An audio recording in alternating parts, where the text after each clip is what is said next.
में इसका मतलब है केमियाई तवाज़ुन या केमिकल इक्विलिब्रियम भी आप कह सकते हैं।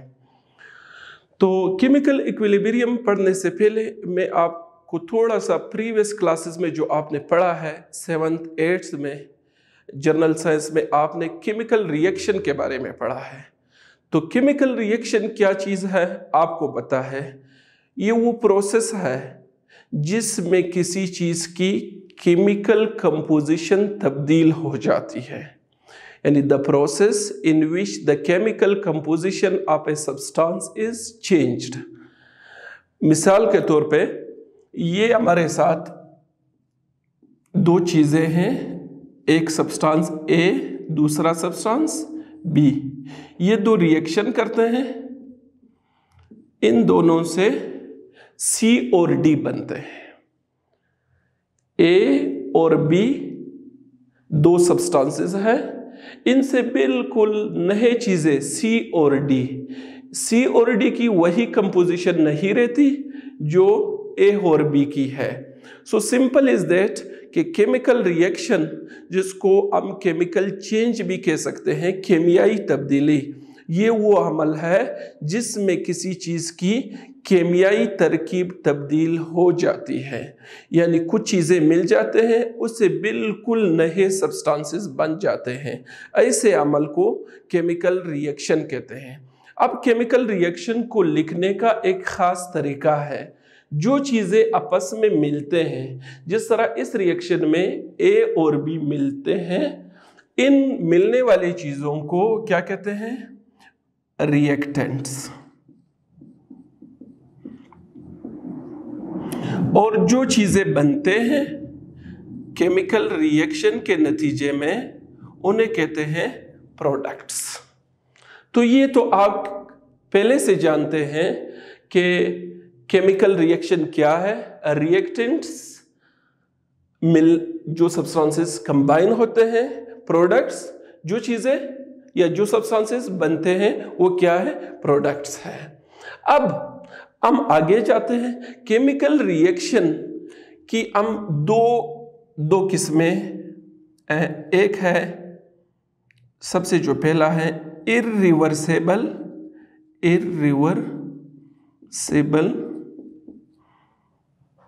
रिएक्शन या केमिकल रिएक्शन।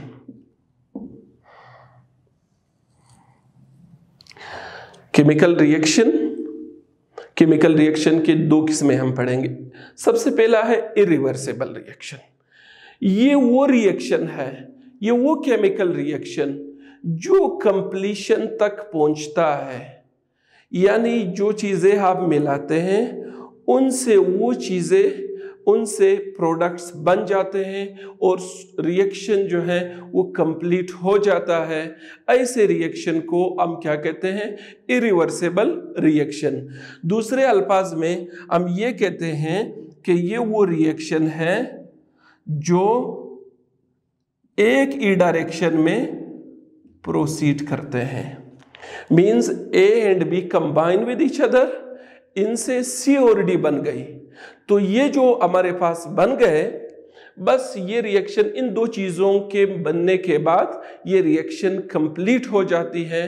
रिएक्टेंट्स अभी सिस्टम में नहीं रहते, हमारे साथ प्रोडक्ट ही हासिल हो जाते हैं। ऐसे रिएक्शंस जो एक ही डायरेक्शन में प्रोसीड करता हो, मींस फॉरवर्ड डायरेक्शन में रिएक्टेंट से प्रोडक्ट बन जाते हैं, ऐसे रिएक्शंस को हम कहते हैं इरिवर्सिबल रिएक्शन, यानी वो रिएक्शन जो एक ही सिमत में चलते हैं, एंड तक पहुंचते। अब इसके एग्जाम्पल कौन से हैं?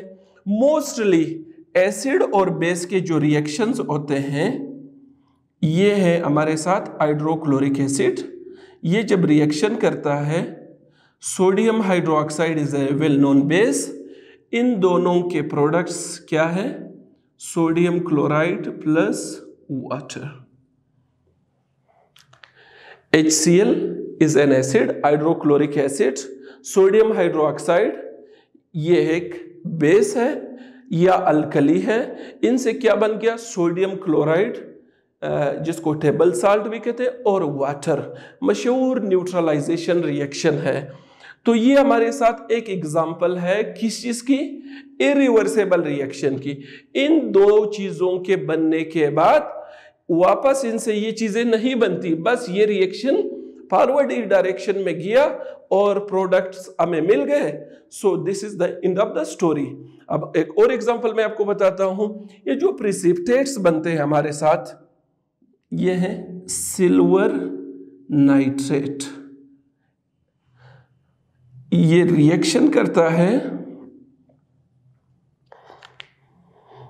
Silver nitrate reacts with what? With sodium chloride.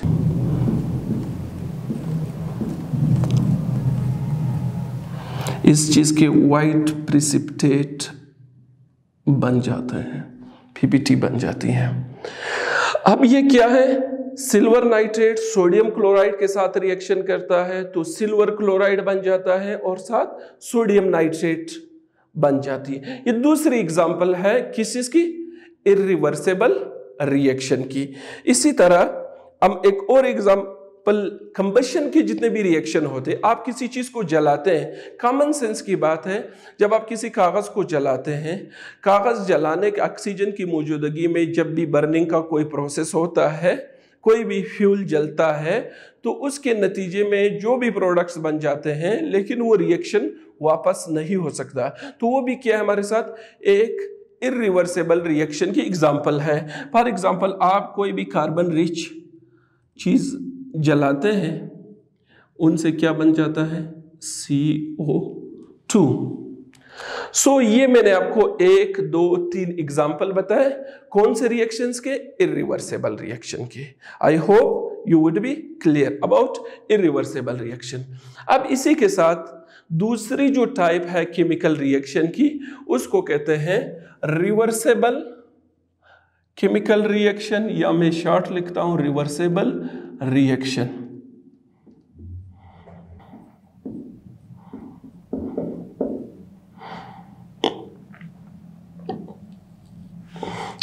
Reversible reactions कौन से हैं, ये वो रिएक्शन है। अब हमारे साथ ये हम लोगों ने जो जनरल रिएक्शन लिया है, A+B reacts to form C+D।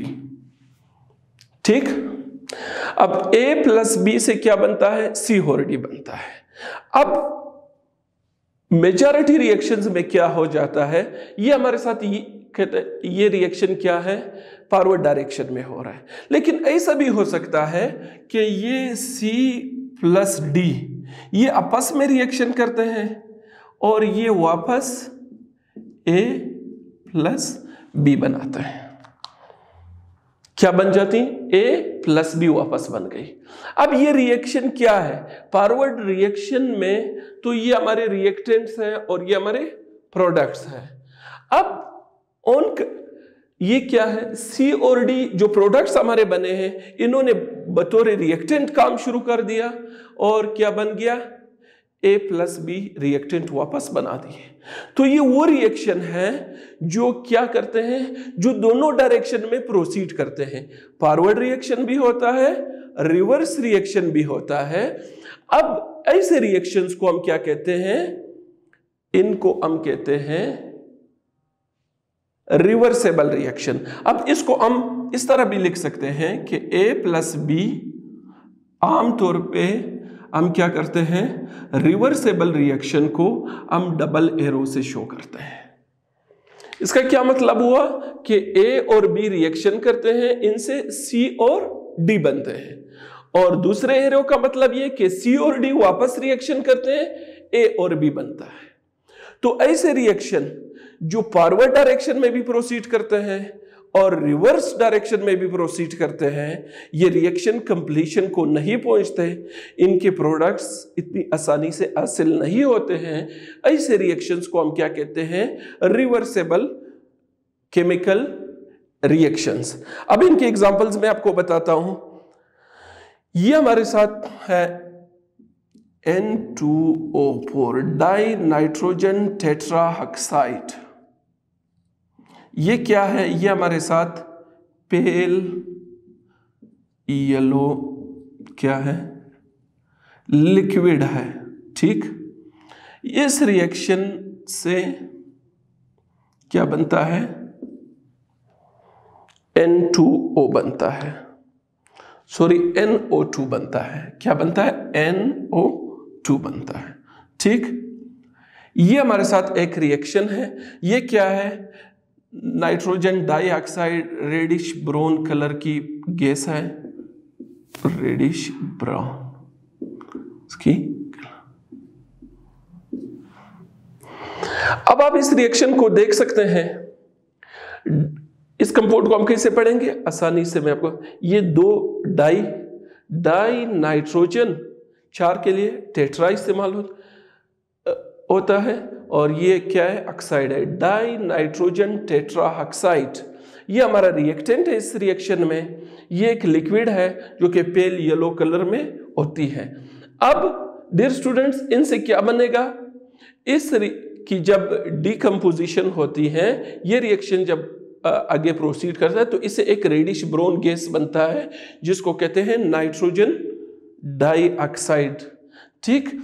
तो ये जो हमारे साथ रिएक्शन है, आमतौर पे इस रिएक्शन के ये जो मैं 140 डिग्री सेंटीग्रेड में लिखता हूं, इस टेम्परेचर पे ये रिएक्शन होता है। अब ये क्या है, ये हमारे साथ एग्जाम्पल है किस चीज की, रिवर्सेबल रिएक्शन का मैंने आपको एग्जाम्पल बताया। ये जो ब्रैकेट में मैंने L लिखा, ये state of the substance show करता है। ये सब्सटेंस, ये कंपाउंड लिक्विड स्टेट में होता है, ये कंपाउंड गैसियस स्टेट में होता है। That is why we put in bracket their states L। अगर कोई चीज सॉलिड हुआ तो हम S लिखते हैं ब्रैकेट में, अगर एक्वस में हुआ तो AQ लिखते हैं। तो ये एक एग्जांपल हो गया। अब इसी तरह मैं आपको नेक्स्ट एग्जांपल बताता हूं। ये मशहूर रिएक्शन है, nitrogen and hydrogen reacts to form ammonia. इसको बैलेंस करता हूं। ये भी क्या है, this is also a reversible chemical reaction, ठीक। ये सारे गैसियस स्टेट में होते हैं। Nitrogen is also in gaseous state, hydrogen भी गैसियस में है, और अमोनिया भी क्या है, गैसियस स्टेट में है। तो नाइट्रोजन और हाइड्रोजन आपस में मिलते हैं। हमारा टॉपिक क्या है, रिवर्सेबल रिएक्शन में आपको बता रहा हूं। नाइट्रोजन और हाइड्रोजन आपस में रिएक्शन करते हैं, इनसे क्या बनता है, अमोनिया बनता है, और वापस अमोनिया की जब डिकम्पोजिशन होती है तो उसे नाइट्रोजन और हाइड्रोजन बनते हैं। अब ये क्या हो गया, ये एक रिवर्सेबल रिएक्शन की मैंने आपको एग्जाम्पल बता दिया। अब आपको इस वक्त तक ये क्लियर होना चाहिए कि केमिकल रिएक्शन क्या है और केमिकल रिएक्शन की कितने अक़साम है on the basis of the direction of the reaction. तो रिएक्शन की डायरेक्शन की बुनियाद पर रिएक्शन के 2 किस्में हैं। एक है रिवर्सेबल केमिकल रिएक्शन, जिसमें रिएक्टेंट आपस में रिएक्शन करते हैं और उनसे प्रोडक्ट बनते हैं, और ये रिएक्शन अपने इंजाम तक पहुंच जाते हैं, प्रोडक्ट हासिल हो जाता है। ऑन कंट्रेरी, हमारे साथ जो दूसरे रिएक्शंस हैं जिनको हम रिवर्सेबल रिएक्शंस कहते हैं, ये वो रिएक्शन है जिनमें रिएक्टेंट क्या करते हैं, मिलते हैं, प्रोडक्ट्स बनता है, और प्रोडक्ट्स बनने के बाद वो प्रोडक्ट वापस उन्हीं रिएक्टेंट्स में टूट जाते हैं या उन प्रोडक्ट से वापस रिएक्टेंट्स बन जाते हैं। इनकी मैंने आपको 2 एग्जाम्पल बता दिया। अब हम आते हैं हमारे मेन टॉपिक पे, केमिकल इक्विलिब्रियम। अब केमिकल इक्विलिब्रियम जो है वो क्या है, before going toward the term chemical equilibrium, थोड़ा सा आपको यह पता होना चाहिए कि इक्विलिब्रियम क्या है। इक्विलिब्रियम क्या है? इक्विलिब्रियम क्या है? जब किसी सिस्टम में आपको कोई तब्दीली नजर ना आ रही हो, हम ये कह सकते हैं कि ये जिस्म या ये सिस्टम इक्विलिब्रियम में है। मिसाल के तौर पे एक टेबल पे किताब पड़ी हुई है, तो वो किताब रेस्ट की हालत में है, तो इस किताब को आप देख रहे हैं, उसमें कोई तब्दीली नहीं आ रही है, ना आगे जा रहा है, ना पीछे जा रहा है, ना ऊपर ना नीचे। तो हम ये कह सकते हैं कि the book is in the state of equilibrium. यानी अगर कोई बॉडी रेस्ट में हो, पहला आपको दो हिस्सों पे मुश्तमिल है इक्विलिब्रियम की डेफिनेशन, या वैसे फिजिक्स में आप पढ़ेंगे, लेकिन सरसरी में आपको इक्विलिब्रियम क्या है। इक्विलिब्रियम जो है वो एक ऐसी स्टेट होती है किसी सिस्टम या बॉडी की जिसमें उस सिस्टम या उस बॉडी में ज़ाहिरी तौर पे कोई तब्दीली ना आ रही हो। मिसाल मैंने आपको बताया, जिस तरह a book lying on the table is an equilibrium, या ये आप देख सकते हैं इफ इट बिकम स्टैटिक, ये मार्कर अगर ये हिल नहीं रहा है तो ये फिलहाल किस हालत में है। I hope it is visible to you. ये किस हालत में है, ये इक्विलिब्रियम की हालत में है। दूसरा, अगर कोई बॉडी यूनिफॉर्म स्पीड या यूनिफॉर्म वेलोसिटी के साथ हरकत कर रहा हो तो वो बॉडी या वो सिस्टम भी क्या होती है, इक्विलिब्रियम में होती है। सो पर इक्विलिब्रियम दो चीजें होती हैं, या आपके साथ क्या होगा, कोई बॉडी जो है इक्विलिब्रियम के लिए क्या है, the body should be must be at rest, ठीक, ये एक, और साथ ही साथ मूविंग विद यूनिफॉर्म, यानी वेलोसिटी चेंज ना हो रही हो, उसमें कोई एक्सेलरेशन पैदा नहीं हो रहा हो, ये हम आगे आपको समझ आ जाएगा। तो ये इक्विलिब्रियम है। अब या तो बॉडी क्या होगी, रेस्ट में, या बॉडी क्या होगी, वो यूनिफॉर्म वेलोसिटी से जा रही हो और उस सिस्टम में आपको जाहिरी तौर पे कोई तब्दीली ना आ रही हो, नजर नहीं आ रही हो। Such kind of system are termed as, हम ये कह सकते हैं कि वो सिस्टम इक्विलिब्रियम में है। अब इक्विलिब्रियम के दो किस्में हैं। अगर ये वाली सूरत-ए-हाल है, रेस्ट वाली सूरत-ए-हाल है, तो हम कहते हैं कि ये स्टैटिक इक्विलिब्रियम है। अगर ये दूसरी सूरत-ए-हाल है तो हम कहते हैं कि the system is in dynamic equilibrium.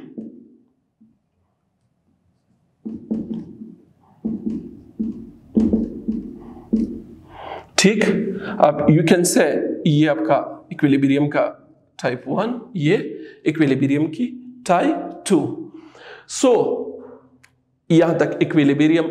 अब मैं रोजमर्रा जिंदगी से आपको एग्जांपल देता हूं। हम ह्यूमन बीइंग्स क्या करते हैं, ऑक्सीजन इनहेल करते हैं और कार्बन डाइऑक्साइड को एक्सहेल करते हैं। प्लांट्स क्या करते हैं, हमने जो कार्बन डाइऑक्साइड एक्सहेल किया, पौधे क्या करते हैं, प्लांट्स, ट्रीज, वो उस कार्बन डाइऑक्साइड को इनहेल करते हैं। इन रिटर्न वो क्या कर लेते हैं, वो ऑक्सीजन को एक्सहेल करते हैं। वो ऑक्सीजन हमारे पास आता है, हमारा कार्बन डाइऑक्साइड उनके इस्तेमाल में हो जाता है, जो फोटोसिंथेसिस में आगे वो यूटिलाइज करते हैं। तो अब हम ये कह सकते हैं कि प्लांट्स और ह्यूमंस जो हैं उनके दरमियान क्या एक इक्विलिब्रियम वाला ताल्लुक है। हम यहाँ से कार्बन डाइऑक्साइड देते हैं, वो क्या कर लेते हैं, उसको इनहेल कर लेते हैं, वहां से ऑक्सीजन एक्सहेल करते हैं, उसी ऑक्सीजन को हम इनहेल करते हैं। So there is a cycle between plants and humans.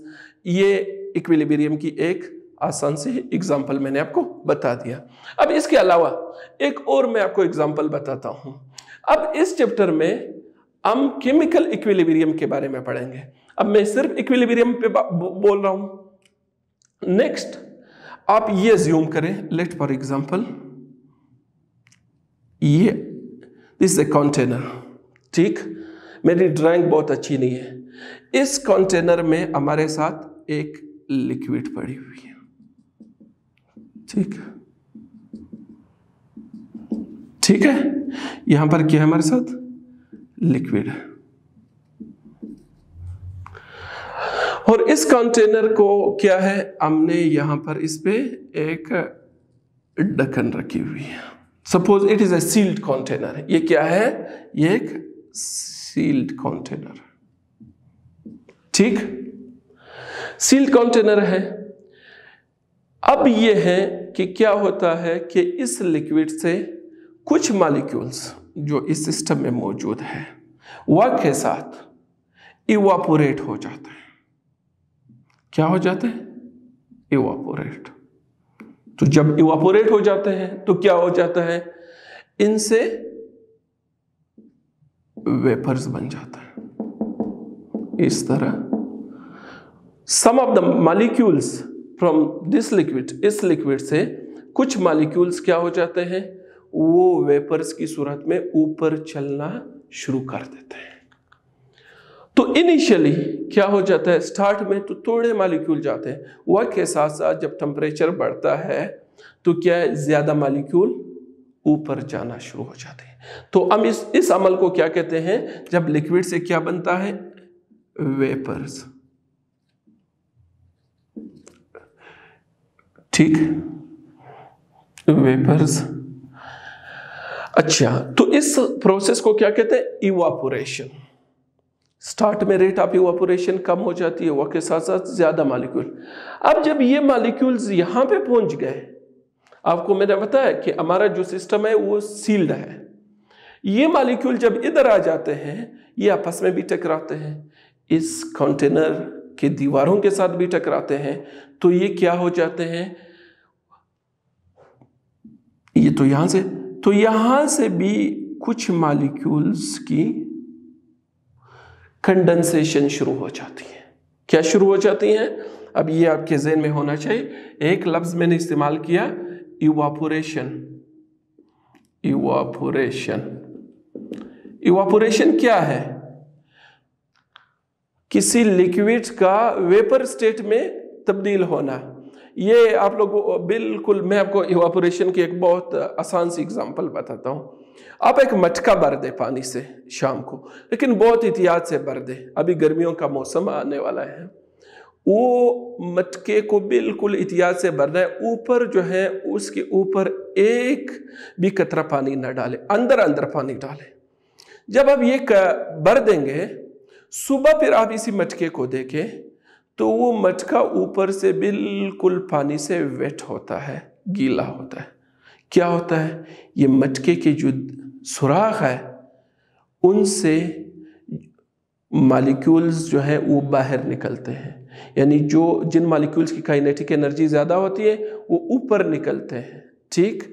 तो इसी तरीके से उनकी जो आई एनर्जेटिक मॉलिक्यूल है या जिनकी काइनेटिक एनर्जी ज़्यादा है वो बाहर निकल जाते हैं, तो नीचे ठंडे ही रह जाते हैं ना। तो सिस्टम की क्या हो जाती है? टेम्परेचर गिर जाता है। तो कहने का मकसद ये है, इवापोरेशन क्या है? लिक्विड का वेपर में कन्वर्ट होना, दैट इज इवापोरेशन, और ये अर्थ टेम्परेचर पे होता है, ठीक। अच्छा, अब ये तो होगी इवापोरेशन। अब मैंने आपको बताया कि ये जब कुछ इधर बन जाते हैं ना, ये क्या है? वेपर्स के मॉलिक्यूल। तो ये भी क्या हो जाते हैं? ये वापस आपस में, ये चूंकि वेपर्स है या रकत में होते हैं, या आपस में भी एक दूसरे के साथ कोलाइड होते हैं, दीवार से भी कोलाइड होते हैं, और ये जो हमारा सरफेस था इस सरफेस से भी कोलाइड होते हैं। तो फिर नतीजा क्या होगा? ये मॉलिक्यूल्स वापस कंडेंस हो जाएंगे। जब ये कंडेंस हो जाएंगे तो अब क्या हो गया? टू वे ट्रैफिक शुरू हो गया। पहले तो सिर्फ इस तरफ से जा रहे थे, अब वो जो वेपर्स के बने उधर से भी आना शुरू हो जाते हैं, ठीक।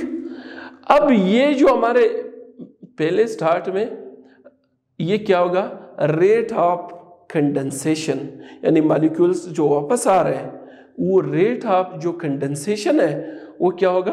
वो कम होगा। लेकिन जब इन मॉलिक्यूलों की यहाँ कंसंट्रेशन ज्यादा होगी वेपर्स की, तो ये भी इसी रेट से, जिस रेट से ऊपर जा रहा है, ये भी उसी रेट से नीचे आना शुरू हो जाएंगे। Now you can see a very interesting phenomena is taking place. बहुत दिलचस्प है। मॉलिक्यूल्स लिक्विड से वेपर्स में जा रहे हैं, इवापोरेट हो रहे हैं, और वेपर्स वाले वापस क्या हो रहे हैं? कंडेंस हो रहे हैं, लिक्विड में आ रहे हैं। तो अब सूरतियाल ये वाली हो गई ना, ये वाली, ठीक। ये आप इवापोरेशन इसको आप कहें, ये अब कंडेंसेशन। दूसरा टर्म क्या है? कंडेंसेशन। वेपर्स का लिक्विड में कन्वर्ट हो जाना। तो अब सूरतियाल क्या है? अब मेरा मेन टॉपिक क्या है? मैं इक्विलिब्रियम आपको समझा रहा हूं। एक स्टेज ऐसी आ जाती है वक्त के साथ साथ कि अगर 10 मॉलिक्यूलों ने लिक्विड से वेपर्स में जाना है तो 10 वेपर से वापस लिक्विड में भी आएंगे। तो क्या हो जाएगा? यानी rate of evaporation becomes equal to rate of condensation.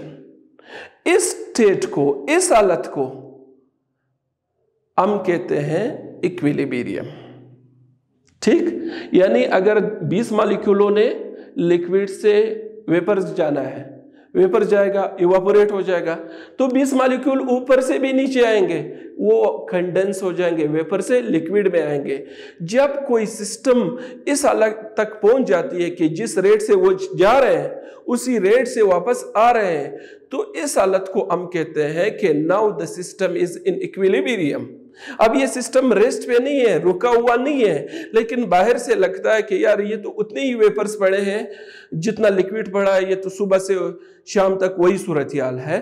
In fact the reaction या प्रोसेस स्टॉप नहीं होता है, वो जारी व सारी रहता है, लेकिन सिर्फ लगता यूं है कि ये सिस्टम वेपर्स की भी उतनी कंसंट्रेशन है जितना 1 घंटा पहले थी। स्टार्ट में तो बेशक जब इक्विलिब्रियम ना हो, लेकिन जब एक बार इक्विलिब्रियम आ जाती है तो दोनों रिएक्शंस के जो रेट्स है वो क्या हो जाते हैं? वो बराबर हो जाते हैं। तो इस सूरतियाल को हम कहते हैं डायनामिक इक्विलिब्रियम। तो डायनामिक इक्विलिब्रियम हमारा असल मुद्दा है इस चैप्टर में, हम स्टैटिक इक्विलिब्रियम की तरफ नहीं जाएंगे। तो ये जो मैंने आपको बताया, ये आपको नेक्स्ट जो हम वेपर प्रेशर आपने बल्कि आपने क्लास 9th में वेपर प्रेशर का टॉपिक पढ़ा होगा, वहाँ पे भी, वहाँ से आपकी अंडरस्टैंडिंग है। तो वेपर प्रेशर के कंसेप्ट से मैंने आपको ये इक्विलिब्रियम समझा दिया। अच्छा, अब हम आते हैं, हम डिफाइन करते हैं कि केमिकल इक्विलिब्रियम क्या है। ये तो मैंने आपको क्या बताया, एक फिजिकल स्टेट वाली तब्दीली बताई, यानी लिक्विड से गैस में जाना या गैस से लिक्विड में जाना। तो केमिकल रिएक्शंस में भी ऐसा ही होता है। अब मैं एक एग्जांपल लिखता हूं आपके सामने। तो बहरहाल अब हम डिफाइन कैसे करेंगे कि रेट ऑफ इवापोरेशन और रेट ऑफ कंडेंसेशन, ये दोनों जब किसी केमिकल रिएक्शन के या किसी फिजिकल प्रोसेस के बराबर हो जाते हैं तो फिर हमारे साथ क्या होता है? Chemical equilibrium. और आपको एक अहम बात बताऊं कि केमिकल रिएक्शन जो है, केमिकल इक्विलिब्रियम का ताल्लुक इसके साथ है। रिवर्सिबल रिएक्शन की यह खसूसियत है। इरिवर्सिबल में तो यह हो नहीं सकता है, वहां पर तो रिएक्शन एक ही सिमत में प्रोसीड करता है। तो रिवर्सिबल रिएक्शन की यह कैरेक्टरिस्टिक है। तो जब किसी रिवर्सिबल रिएक्शन में क्या हो जाती है, दो अपोजिंग रिएक्शंस की, फॉरवर्ड और रिवर्स रिएक्शन की रेट्स बराबर हो जाते हैं, then we can say that the system is at equilibrium. अब मैंने आपको ये वेपर प्रेशर के एग्जांपल से बताया कि रेट ऑफ इवापोरेशन जब रेट ऑफ कंडेंसेशन के बराबर हो जाता है तो हम फिर कह सकते हैं कि ये जो सिस्टम है ये किस चीज पे है? This is a in the state of equilibrium, ठीक। अब मैंने आपको ये एग्जांपल्स भी बताए, डाइनाइट्रो, अब ये केमिकल रिएक्शन के एग्जांपल है। अब अगर आप अमोनिया बनाना चाहें, नाइट्रोजन और हाइड्रोजन का आप रिएक्शन करते हैं, उसे क्या बनता है? अमोनिया बनता है। स्टार्ट में क्या हो जाता है? फॉरवर्ड रिएक्शन की रेट बहुत ज़्यादा होती है क्योंकि अभी प्रोडक्ट तो बना ही नहीं है, लेकिन जब कुछ प्रोडक्ट्स बनना शुरू हो जाते हैं तो फिर वो प्रोडक्ट्स क्या है, वो इस सिमत में भी ये रिएक्टेंट्स वापस बनाना शुरू कर देता है। तो इस सूरतियाल में जब ये सूरतियाल के जब ये एक बार एक डेफिनेट कंसंट्रेशन बना ले, तो ऐसी सूरतियाल में हमारे साथ क्या आ जाती है, केमिकल इक्विलिब्रियम वजूद में आ जाता है कि भाई जितना प्रोडक्ट बन रहा है उसी रेट से वापस रिएक्टेंट बन रहा है। तो ये क्या है, ये केमिकल इक्विलिब्रियम जो है वो एक रिवर्सेबल रिएक्शन की कैरेक्टरिस्टिक है। अब मैं एक और एग्जांपल जो आपके किताब में है वो लिख के देता हूं। ये हमारे साथ है, इस कंपाउंड का नाम आप बताएंगे क्या है, sulphur dioxide. When it reacts with oxygen it forms, this is also a reversible reaction, ये बनाता है SO3। अब इसको बैलेंस करते हैं, कैसे बैलेंस करेंगे, तो यहाँ पर अगर हम 2 लगाएं तो ये ऑक्सीजन 6, अच्छा इधर 2 लगाएंगे। Sulphur dioxide reacts with oxygen and resultantly products हमारे क्या बन जाते हैं, सल्फर ट्राइऑक्साइड बन जाता है। ठीक, अच्छा तो ये क्या है, अब मैं इस एग्जांपल से आपको समझाता हूँ। जब आपने स्टार्ट में ये 2 चीज़ें लिए, ये आपके रिएक्टेंट्स है, सल्फर और ऑक्सीजन लिए, तो इनसे क्या बन गया, सल्फर ट्राइऑक्साइड थोड़ा सा बन गया। अब ये रिएक्शन जा रहा था, जब ये रिएक्शन एक हद तक पहुंच गया, कुछ प्रोडक्ट्स बन गया, तो ये प्रोडक्ट्स वापस डिकम्पोज होना शुरू हो गया। अब ये भी बन रहा है और ये भी बन रहा है। स्टार्ट में फॉरवर्ड रिएक्शन की रेट तो ज़्यादा है क्योंकि अभी प्रोडक्ट बना नहीं है, वो कैसे टूटे, तो इसकी रेट क्या है, ज़्यादा है। इसकी रेट भी इक्विलिब्रियम की तरफ आते हुए कम हो जाती हैं और इस रिएक्शन की रेट जो है इक्विलिब्रियम की तरफ बढ़ रही होती है। रिजल्टेंटली क्या हो जाता है हमारे साथ, रिजल्टेंटली ये है कि एक स्टेज पहुंच जाती है जिसके बाद इन तीनों की जो डेफिनेट कंसंट्रेशन है उसमें कोई खातिर ख्वाह इजाफा नहीं हो रहा होता, हालांकि रिएक्शन जारी व सारी रहता है।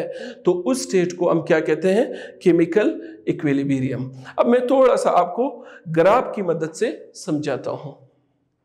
रिवर्सेबल रिएक्शन और डायनामिक इक्विलिब्रियम का क्या ताल्लुक। एक और रिएक्शन में लिखता हूं, आपकी किताब में यह दिया है, hydrogen reacts with iodine to form hydrogen iodide. ठीक है, ये इस तरह बैलेंस हो जाएगा। अच्छा, अब आपको पता है ना कि हाइड्रोजन और आयोडीन रिएक्शन करते हैं, उसे hydrogen iodide, again it's a reversible reaction. और रिवर्सेबल रिएक्शन का जो अल्टीमेट एंड है वो क्या है, वो हमारे साथ इक्विलिब्रियम पे इसने पहुंचना है। अब मैं क्या करता हूं, मैं आपको ग्राफिकली इक्विलिब्रियम समझाता हूं। मैंने पहले भी बताया मेरी बहुत अच्छी ड्राइंग नहीं है, I hope you would tolerate me. ठीक, अच्छा ये एक्स एक्सिस है। जिस तरह क्रिकेट के मैच में हम आमतौर पे यहाँ पर क्या लेते हैं, ओवर्स लेते हैं और इस साइड पे रन्स लेते हैं। अब यहाँ पर हम क्या लेंगे, टाइम। ठीक है, इस तरह टाइम बढ़ता है। और इस साइड पे हम लेंगे कंसंट्रेशन, यानी जो हमारे रिएक्टेंट्स और प्रोडक्ट्स की कंसंट्रेशन है वो हम इस साइड पे लेंगे। अब आप मुझे बताएं, मैं स्टार्ट में हमारे साथ क्या होता है, ये हाइड्रोजन की मैं कंसंट्रेशन लेता हूं। किसकी लेता हूं, हाइड्रोजन की या आयोडीन की। तो इनिशियली हमारे साथ क्या होता है, रिएक्टेंट की कंसंट्रेशन तो मैक्सिमम होती है। ठीक, अब ये लाइन है, ये आएगी ऐसी। ठीक, अब ये किसका कंसंट्रेशन है, let for example it be the concentration of iodine. अब आप इसको देखें, जैसे टाइम आगे जाता है, वक्त गुजरता है, आयोडीन की कंसंट्रेशन ने कम होना है क्योंकि इनसे प्रोडक्ट बन रहा है। सिमिलरली और एक स्टेज ऐसा आएगा जिसके बाद आयोडीन की कंसंट्रेशन क्या हो जाती है, वह के साथ साथ वो कांस्टेंट हो जाती है। ठीक, सिमिलरली दूसरा हमारे साथ, अब ये मैंने क्या किया, दोनों रिएक्टेंट्स को प्लॉट किए। आप इनमें क्या देख रहे हैं कि एक स्टेज के बाद क्या हो जाती हैं, ये देखो ये बिल्कुल पैरेलल हो जाती है टाइम के साथ, यानी जितना भी वक्त गुजरेगा अब ना हाइड्रोजन आयोडीन की कंसंट्रेशन ने बढ़ना है ना कम होना है, ना हाइड्रोजन की बढ़ना है ना कम होना है। स्टार्ट में इन दोनों की कंसंट्रेशन ज्यादा है, क्योंकि आप जब रिएक्टेंट स्टार्ट करते हैं, रिएक्शन स्टार्ट करते हैं, तो आपने रिएक्टेंट्स ही उठाया, अभी तो प्रोडक्ट है ही नहीं। अब इनिशियली क्या होता है, हमारे साथ जो प्रोडक्ट्स है उसकी क्या सूरत हाल है, उसकी तो कंसंट्रेशन 0 होती है ना। अब वह के साथ साथ थोड़ा बहुत बनना शुरू कर लेते हैं।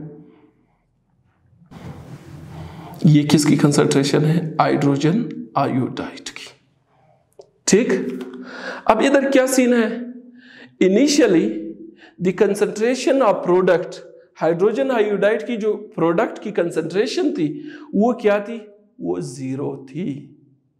वो क्या थी, 0 थी। जैसे ये फॉरवर्ड रिएक्शन होने लगा तो हाइड्रोजन आयोडाइड की प्रोडक्ट्स बनना, कंसंट्रेशन बढ़ना शुरू हो गया। अब ये बढ़ रहा है, लेकिन एक स्टेज के बाद, let for example this stage या दिस स्टेज, यहां पर ये आप देखें, ये यहां पर, इसको मैं और थोड़ा सा सीधा करता हूं ताकि हमारा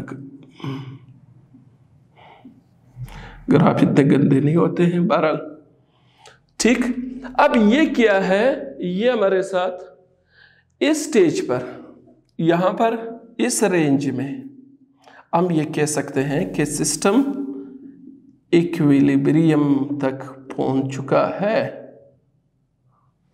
ठीक, अब देखो रिएक्टेंट की कंसंट्रेशन घट गई और वो भी कांस्टेंट हो गई, ये नहीं है कि बिल्कुल खत्म हो गई, क्योंकि प्रोडक्ट तो वापस उसको बना रहा है, और प्रोडक्ट की कंसंट्रेशन क्या है, वो बढ़ गई।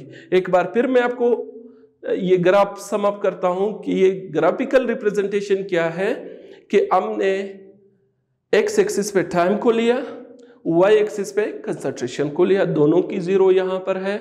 जब हमारे साथ टाइम 0 था तो ये जो हाइड्रोजन और आयोडीन की कंसंट्रेशन थी ये मैक्सिमम थी। जैसे फॉरवर्ड रिएक्शन शुरू हो गया तो इनकी कंसंट्रेशन कम हो रही। क्यों कम हो रही है, क्योंकि इनसे प्रोडक्ट बन रहा है। एक स्टेज के बाद इनकी कंसंट्रेशन क्या हो जाती है, वो कांस्टेंट हो जाती है, न बढ़ रही है न कम हो रही है। सिमिलरली प्रोडक्ट्स को देखो, hydrogen iodide initially it's concentration क्या है, 0 है। जैसे रिएक्शन शुरू हो गया, फॉरवर्ड रिएक्शन अभी हो रहा है, तो फॉरवर्ड रिएक्शन के नतीजे में क्या हो जाता है, हाइड्रोजन आयोडाइड की कंसंट्रेशन क्या होती है, वो बढ़ना शुरू हो जाती है। कितना बढ़ेगा, वो खुद भी रिएक्शन कर रहा है, वापस प्रोडक्ट भी बना रहा है। एक स्टेज के बाद इसकी कंसंट्रेशन में कोई खातिर ख्वाह इजाफा नहीं हो रहा है। तो अब ये जो टाइम का ये जो टाइम है, जिसको मैंने ग्राफ में भी जिसकी निशानदही की, ये वो स्टेज है जिस पे हम कह सकते हैं कि इस रिएक्शन की अभी इक्विलिब्रियम पहुंच चुकी है। इसमें हाइड्रोजन आयोडीन और हाइड्रोजन आयोडाइड की एक डेफिनेट कंसंट्रेशन मौजूद है, लिहाजा ये सिस्टम हमारे साथ क्या है, इक्विलिब्रियम पर है। बाकी इंशाल्लाह नेक्स्ट क्लास में हम लॉ ऑफ मास एक्शन को पढ़ेंगे।